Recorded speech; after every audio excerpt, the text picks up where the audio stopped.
songs in high school. Tegan used to have this weird religious thing where we weren't religious. Our parents didn't tell us about anything religious until we were, actually, I'm not sure when they had the plan to tell us.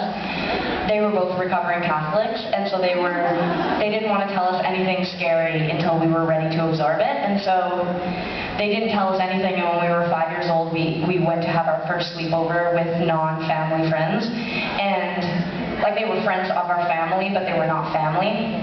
And the kids were our age, and before we had a really wonderful sleepover, and everything was good. I mean, we had a wonderful day, and then that night when we went to have the sleepover, the girl child that we slept in her room, she was used to praying, I guess, before she went to bed, and she told me and Tegan, well, she said, actually, do you know who Jesus is? And we were like, no. And then she said, well, you better take him into your heart, or you will burn in the river of hell forever.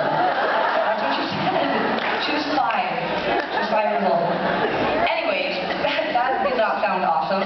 I didn't know really who Jesus was or what burning in river of hell would mean. But we were totally traumatized. We didn't do very well with change. And so we were like, we didn't even really know what death was at this point. So we were like, whatever that sounds like, it was scary. And so anyways, my mom was really ticked off, and she didn't really want us to know about anything scary because she wanted us to be sweet and not cry or feel scared about death. But that pretty much started us on the path of being worried, like worriers. Like we always worried that we were going to die, or that if we were apart from each other, that the other one would die. Or like I started to think that I had cancer in all different parts of my body.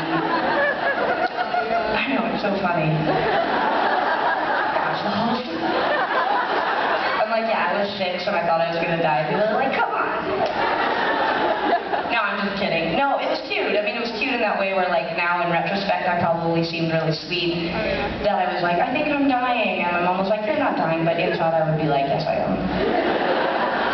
Or, like, one time my mom took me to get an ultrasound to prove that I didn't have cancer.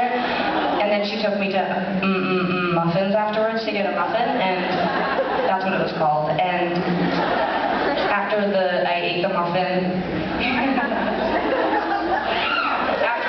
my mom was like, see, now you know because of the ultrasound that you don't have cancer. And I was like, but inside I was like, yes, I do.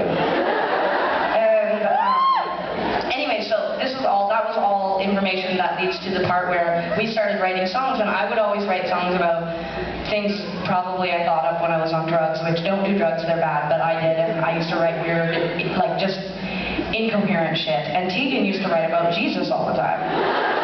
And I swear to God, this is good. There's a real payoff in this story. But one of our very first public gigs in high school was at an all-ages club, and it was like no alcohol, and it actually was religious. It was a religious, kind of like a drop-in center type place. Like it was called like Soul Center or something.